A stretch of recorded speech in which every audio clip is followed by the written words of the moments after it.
Hey guys, in today's video I'm going to be recapping the CX Racing headers I ordered. I finally got them and I installed them.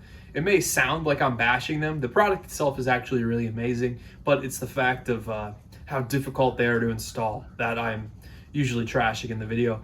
And then I also recap a transmission crossmember I just welded up to adapt the T56 style Sicky mount to go to an AR5. I did it like half the way you should, but so don't copy that exactly. If you're gonna do this, maybe make a nicer one. And then also power steering, which I'm really happy with. It's a AN line style setup, and that's way better than I found trying to adapt all the different thread sizes, because the BMW is like a M14 by 1.5 pressure line, and that's a face seal. And the power steering on the LS is a M16 by 1.5 like brake flare seal. So you can just get an adapter to go from brake seal to AN, and then an adapter to go from the M14 one to AN, and then just make an AN line in between. And I know that's probably right on the line you're right on the border of what those PTFE lines can handle. So we're just gonna run that until we can't. Maybe it's good. I'll drop timestamps below so you can skip around, but enjoy the video. Okay, so my CX Racing headers came in and we're gonna hope they fit. So right now we can see we got our, I guess that's the driver's side, or this is the passenger side and then the driver's side. So I imagine this one will be much easier to install because you don't have to snake around the steering shaft. This one, we might have to get tricky with it. I also got the Y-pipe to collector, and then I also got a matching V-band here and flange. So we should be able to put all this together and it should all fit in theory. I don't have CX Racing motor mounts and I don't have a CX Racing transmission crossmember, but I think theirs are larger than the ones mine are. So I'll get these mounted up and we'll see how it goes. So I was able to get the CX Racing headers in there with honestly a lot of struggle on the other side.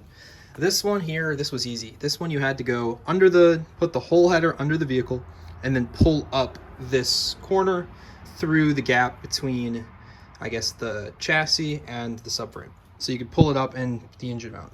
Just pull it up into here, and that worked. Another thing I failed to mention, I don't know what to do about this spark plug wire. And this is after I completely shaved off basically half of it. So if anyone has these headers and knows why this is like this or how I can fix this, please let me know, because right now this is just gonna get absolutely cooked. Like, do I need to run not stock ones? Because CX Racing has on their marketing material stock ones with the metal. So you can see I took the metal off it and cut the side off. Likely that's just gonna short to ground. So that needs to be fixed. This one was horrendous for several reasons. One, because just look at everything going on here.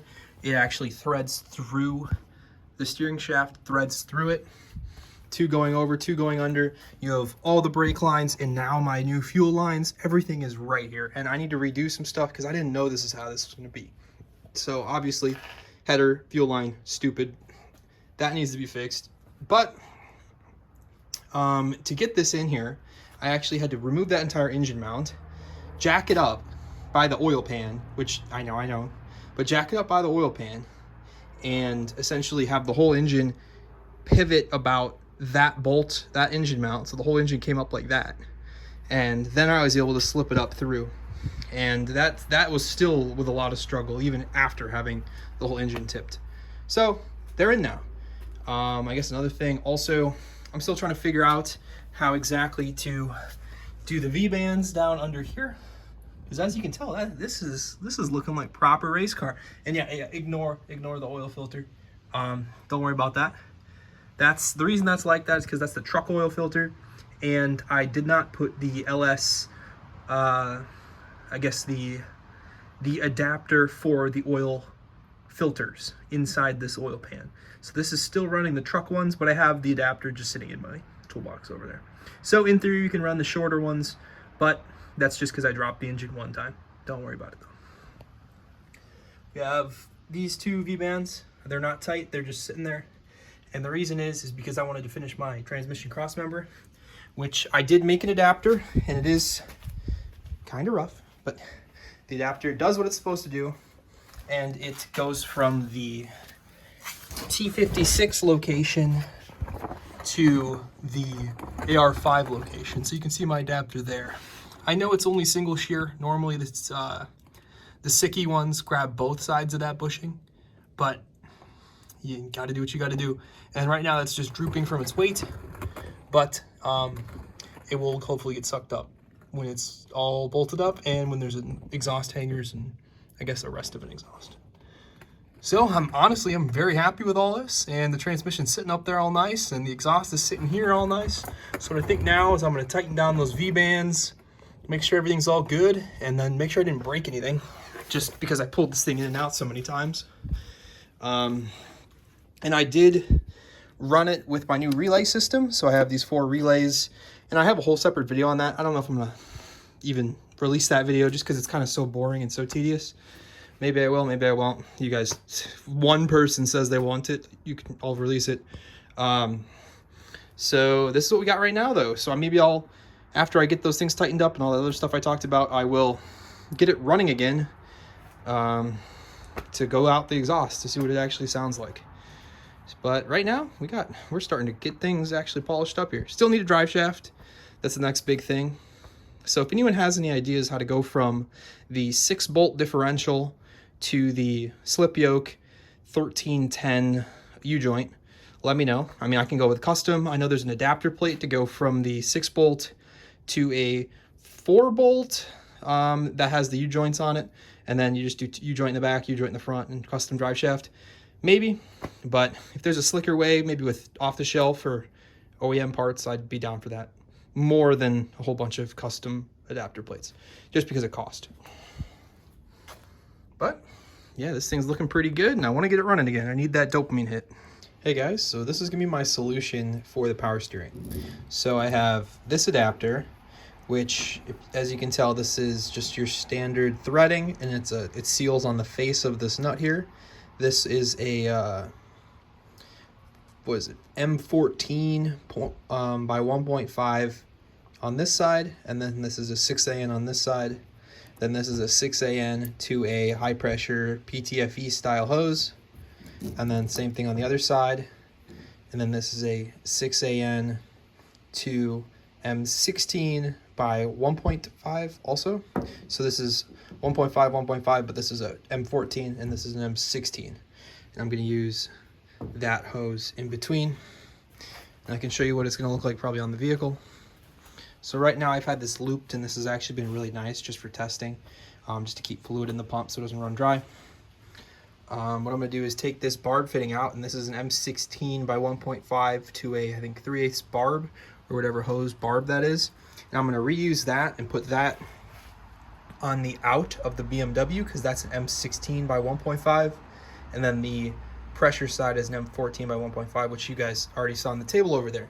So I'm going to reuse this barb, move it from here, put it down there, and then usually you have the return from the rack go through a filter or a cooler or both, and then it'll go into this plastic barb on the bottom of this reservoir here.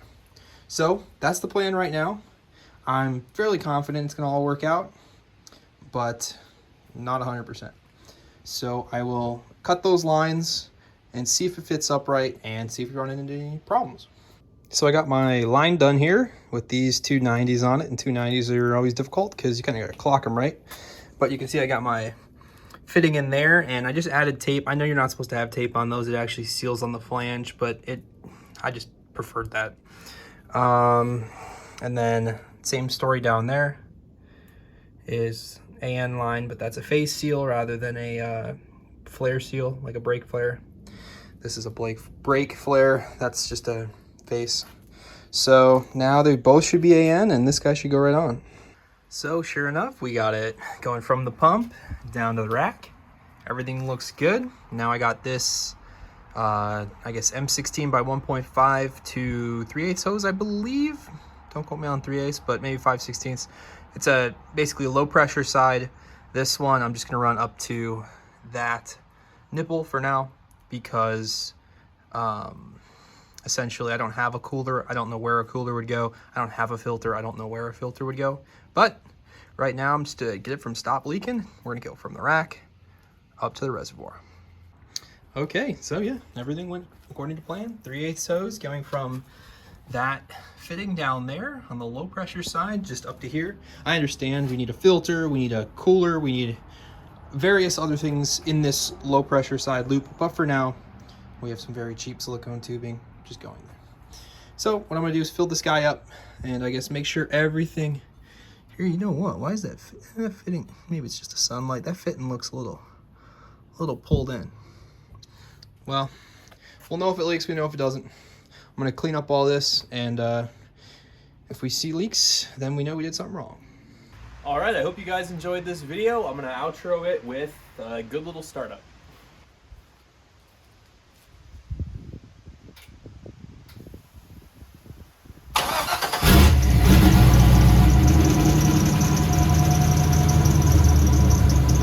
That squeaking is the power steering pump. I think it got some debris in it.